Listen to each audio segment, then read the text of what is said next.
G'day YouTubers, here's the quick review of the Oat Malt IPA I made, Hazy IPA.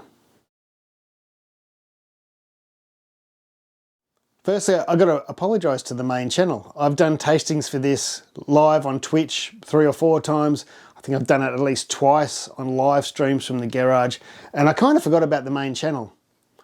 So, anyway, it's been tasted in the Patreon, of course. My Patreon members have seen me taste it. Here's the beer here. It's looking a bit dark in these lights. Sorry about this. It was started flooding in my garage yesterday, so I've come in here to record videos inside in front of the green screen. I'm not going to use it for this video. Happens to be behind me, stops the shine off the back wall, but it also makes your beers look dark. If we put some light behind it, you will see that it's not dark. I hope on here. Whether it's going to work. We're going to get some light there. Yeah, it's not dark at all. I can't see what the screen's showing there, if it's showing it at all. Yeah, it's not dark. It's hazy, and it's light coloured, but it's definitely not dark. Sorry about the lighting in here. I can't do much. I nearly forgot, but there's something very important to say in this video. And not that I don't have any dollars or anything, you know, invested into any of these products at all. I'm just a reviewer, totally independent. But the funny thing was, after I released the video about the oat malt extract, Muntons came out the very next day, just about. It might have been 2 days later, saying they have an oat malt extract tin, a liquid oat malt extract, and a wheat malt extract as well. Now, I had a quick look into this because I knew there wasn't any products around like this product. That's why I did the video. And I looked into it, and even though they're calling it, and it looks like, I haven't got a tin in front of me, I'm only going by their pictures. If they want to send me some to try, that's great, I'll do it. But if you look at the front of the tin, it says oat malt extract, it says wheat malt extract. But if you dive in and do a little bit of Googling, you'll see that it's only, I think, I'll better check and put this on the screen, but it's less than 50% oat malt.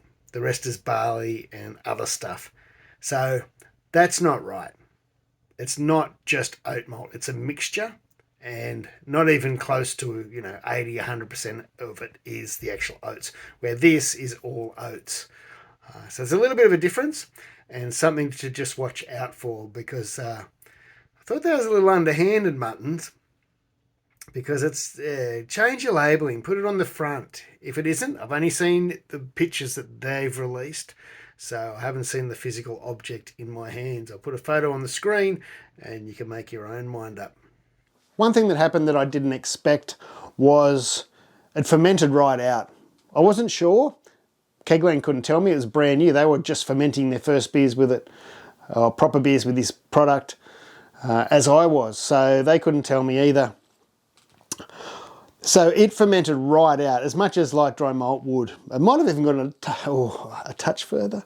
It went a point lower than what Brewfather suggested. Brewfather's not that good at extract, but it went a point lower than Brewfather expected, and there wasn't this product to put into Brewfather, and I had no stats. So instead of putting oat in, I replaced the 500 grams of oats in that actual recipe builder with light dry malt. And it fermented down 1 point lower. That could be just nothing, or so it either means it's slightly more fermentable than light dry malt, or it's exactly the same. So my beer ended up much bigger than I expected. This is about 6.8%, which is huge. So if you do the recipe, you could either cut the decks or half the light dry malt, you know, take 500 grams out of something, or water it down more. You could add some more water, make a slightly bigger batch. The other thing I think it needs, because it fermented out so far, it fermented out to 1.007, which that's fine for a pale ale, but for something that you want big and sort of juicy, you want a bit more body to that. So, if I can find it, so, I just had it. Oh, it's there. So, I just found it, I took it outside. I bought some maltodextrin to add for some body. You probably only need 200 to 300 grams of this. It depends how much body you want. You could add like 400 grams, but I'd probably start trialing with about 200 grams. That will also help with head retention. If you don't know what that is, maltodextrin is unfermentable, but it has no flavour. It's not like lactose. You could use lactose if you're into lactose beers. I don't really like lactose. It tastes a little bit like baby spew or or yogurt to me when I can taste it in a beer. So I'd rather use a maltodextrin. And that would just give a little bit more body and a little bit higher finishing gravity, which I think would this beer would have benefited from. The aroma's great. The aroma's fine. But yeah, there's a little bit too much Nextron. Even though I didn't use very much in the Whirlpool or Steep. But as I said, that didn't come out until I'd taken all the yeast out. And it's still, as I said, it's still hazy with the yeast taken out. It's nice and light. So I've got to have it in the right spot. The camera, if I was over here a little bit more, it'll look better than being over here in the dark. You can see it's dark on this side of the room, and that's what's happening, making it look dark. But that's about it, really. I'm happy with the oats. I can't, look, because it fermented out so far, I can't say that it's got a big silky oat mouthfeel. I didn't use very much. And I didn't expect it to ferment out so much. But that doesn't mean, you know, that's not necessarily a bad thing. You still get there's an oat there. But I mean, it's the same when I use oats, real oats in my all grains. You know, I see some people go, oh yeah, I can taste that oats and it's really oaty. And they're only using a little bit. And that's, I don't know about that. That's why in my big oat creams, I was doing the 3 oat creams where, you know, there was like 1.5 kilos in a batch. And that's when you really started getting some smooth stuff. But most of that comes down to your water, treating your water and lots of other things than just the oats. pH and your water makeup, which, you know, when you do an extract, you don't sort of usually bother. So the best way would be to use the oats, but to add some maltodextrin for a little bit more body. So it's a success. This beer's a success. I've had a couple of people try it and they say the same thing. You wouldn't, and I've said it in every other thing, you wouldn't really know it was extracted at all. There's no extract twang. Fresh ingredients, fresh ingredients, fresh ingredients. Don't listen to that twat in the Facebook group when you find a 5-year-old tin of extract and they say, send it. If anyone says send it, never listen to another word they say. Because old ingredients makes old, flabby, horrible tasting beer. You know, you might get lucky sometimes, you might, but most of the time, it's not that it's going to be horrible, but it's just not going to be what it could be with fresh ingredients. Fresh, fresh, fresh. Especially the cans. Like, the more processed it is, the longer it can not be used, or sit around for is probably a better way to put it. Like the dried malt can sit around for longer, but the liquid malt hasn't got as much of a lifespan. It gets darker, the flavors get flabby and weak and caramelized. It's just fresh ingredients. If you want fresh beers that taste fresh and good, you need to start with fresh ingredients. There's no miracle that happens in between. It's impossible. But yeah, I'm quite happy with this. I'm going to brew another batch. Well, it'll be probably slightly different. It'll be different hops probably, just because I don't have much more of these hops. And the ones I do, I want to try in an all grain. But I'm going to use the maltodextrin. I'm going to use the oats again. And we'll have a look. I'll make sure I record it. So I apologise for this for taking a long time. And I apologise it for standing in a green screen. I'm not going to bother putting anything behind it. Well, as you know, you're at the end. Thanks for your patience. I'm really sorry. There's been, for those that know, you know, I've got diabetes. Last year I was diagnosed about a year ago, actually. A year ago today, or tomorrow it was. It was the 1st of December last year. And it was fairly bad. I've lost 18 kilos in that year. So I don't want to do a tasting every day, so that I can brew every day and do all that, but the tastings are restricted to a few days. And when the weather's bad here, I can't be in the garage, and I've got kids and family. Like, it's just been a couple of hectic weeks. Yeah, so that's why there's been the delay in the official tasting. Anyway, enough of that. I was carrying on. Thanks for watching. I'll do a lot. There's going to be a lot more extract videos. There's a few things I've got in plan that are quite exciting, I think. So thanks for watching. This is a good product. As far as I know, it's still for sale. I'll check. I'll put a link on the screen and a link below. So you can go and buy some if you like.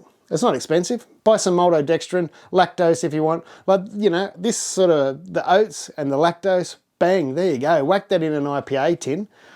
And probably not the Coopers. The Coopers IPA used to be dark. Have they got a lighter one these days? Haven't used one for ages.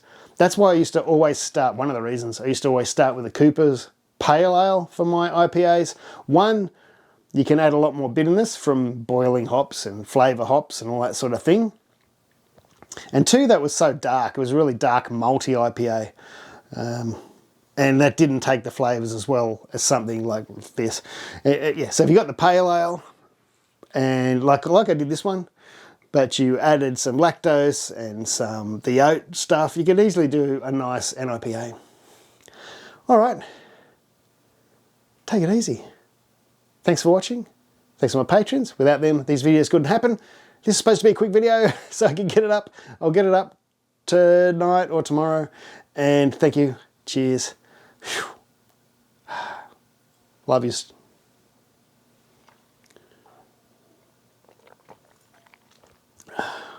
Not bad at all.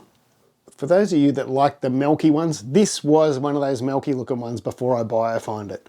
This is still hazy, of course, look. That's after biofine. There's no problem in biofining your hazy beers. If you've got the haze from the right thing, you can biofine it or clarify it, no worries at all. Even the hop god Scott Janish biofines his super hazy NIPAs and things. Yeah, I think I can hear him now. You can consider using biofine in these beers too. We biofine almost all of our hazy IPAs. It does not clear them up, but I think it does sort of speed up that time that they taste better. Give it 2 or 3 days with biofine to just drop out some of those compounds. It's kind of like a poor man's centrifuge. A lot of these big breweries that are pumping out hoppy beers are running them through a centrifuge, which is driving off a lot of these volatile compounds that are more astringent, but keeping in the linalool and the draniol, which are more soluble, and the thiols, which are more soluble too. So biofine is something to try if your beers are a little too harsh. There you go. You didn't expect that, did you? All right. Cheers. Thanks for watching. I nearly forgot. What I wanted to say is all those naysayers about oxygen. Don't worry about oxygen. Doesn't mean nothing. This is what happens. Brown. This is when I go to pour a beer in the garage, this keg's still in the garage in the fridge, especially when they're getting ready to serve. You know, the line might be warm and things, so I put some in a jar, in a jug, and put it aside, and then I pour my beer. That's oxidized of that batch. It's yucky, it's horrible, it stinks. Beer hates oxygen. Reduce it in every step you can. Yes, you could bottle this. I'd do it in PET bottles and I'd squeeze the air out. I've got a video on that. You've probably seen it. It's the best way to bottle these type of beers. This isn't an NIPA. There's enough bitterness in it and enough other stuff to not be quite as sensitive as an NIPA, but you've still got to take care. You've still got to take care because it'll go brown and yucky. Yes.